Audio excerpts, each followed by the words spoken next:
profesionālais mēnesis, kad Latvijas basketbolā tiek izceltas un pasvītrotas mūsu zvaigznes un jaunie talanti. Arī šogad pat aizvadīta Alders LBL zvaigžņu spēle, bet tagad jau pilnā sparā risinās VFL talantu nedēļa.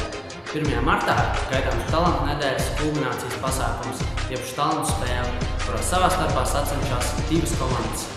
Atšķirībā no pagājušajiem gadiem, kad savā starpā cīnījās treneri pret audzēkņiem vai austrumu pret rietumiem, šogad, atšķirībā no citiem gadiem, divas komandas cīņā vedīs mūsu speciāli izraudzīti kapteini. Stādīšu jums priekšā. No manas skatu punkta pa kreisi Latvijas U16 valstsvienības kapteinis, Daugavas sportnāma audzēknis Kristers Doriks, no manas pa labi Klaus Čavars, Ventspils Spars audzēknis, arī stabils Latvijas jauniešu izlašu dalībnieks. Draftā vienmēr ir tā dilemma, ko darīt. Draftēt potenciāli talantīgāko pieejamo spēlētāju, jeb veidot to sastāvu sabalansētāk pēc pozīcijām. Kāda būs jūsu taktika šodien? Varbūt jūs vispār dosiet priekšroku savu sporta skolas audzēkņiem pirmajiem? Kā būs Krister? Es neņemšu tos, kurus es pazīstu, spēlēs kopā. Tāpēc vieglāk. Paldies. Es neņemšu tos, kas labāk patīk. Lai noteikti to kārtību, kā spēlētājs izvēlēsies komandu kapteini, man jums viens jautājums. Pavisam vienkārši.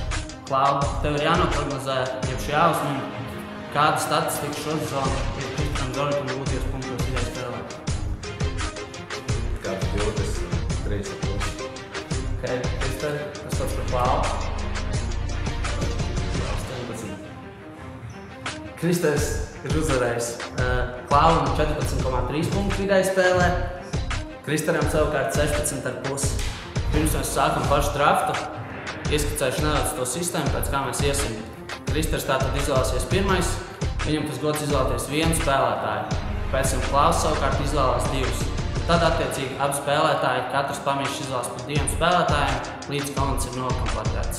Jāpiezīmē tas, ka sākotnēji bija plānots, ka šajā spēlē piedalīsies Rodions Kurucs, taču viņš, diemžēl, veselības problēmu dēļ laukumā nevarēs iziet.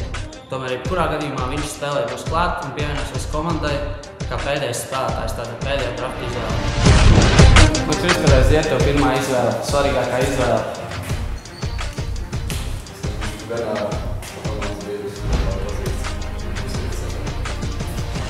Ok, divais, tad labi uzreiz labi Klau. Tagad tev divi spēlētāji. Sākšu komandu.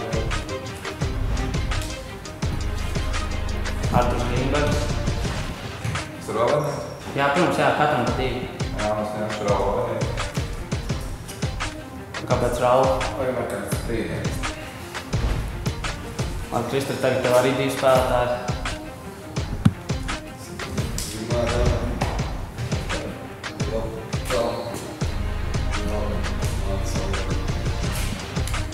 Gros apakš tev ir gatavi. Labi, Klau, tagad tev atkal divi spēlētāji. Es neņemšu Richard Nādā. Un es neņemšu Gālu. Divi pārstāvi no Verskolas, ok. Krister, kāds tevs atbildes gājiens?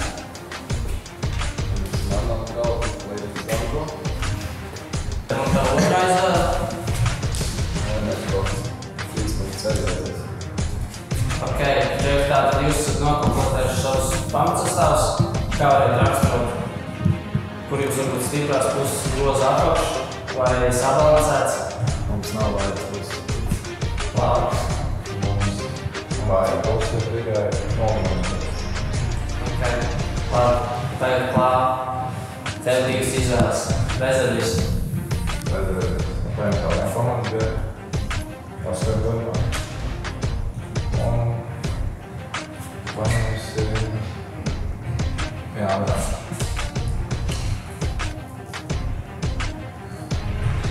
Tev, Krister, ja tev nāk bija rezervisti, divas izvēles atkal.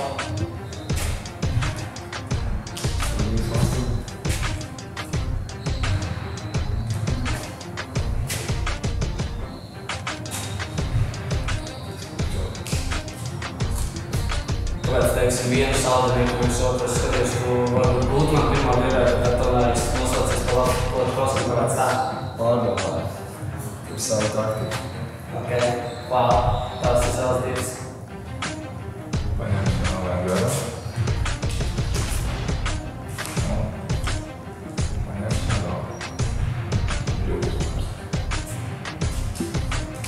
divi Eagles pārstāvi. Starp citu, šodien tev tieši šī sanāca, ka tā jau slikti spēlētā vairāk. Kā ir, ka tu spēlētu? Kā pārnāt? Ok. Tu esi tad?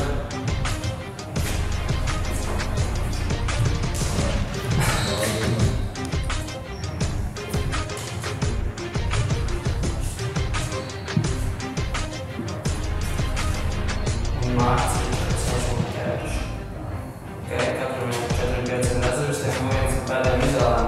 Atceramies šodien, kurus atstājums pašam mēģinām.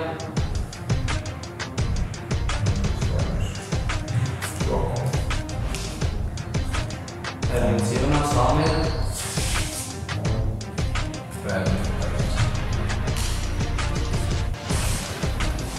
Kaļņu Kristu, tev vairs nav tieši izvēles iespējas.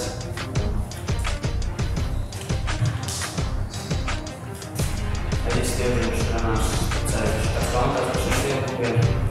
Neizlīšos. Ok. Un tad pēdējais jau vēl Jānis Kurts, kurš ir nespēlēts. Tad noteikti atbalstis no tribīnā.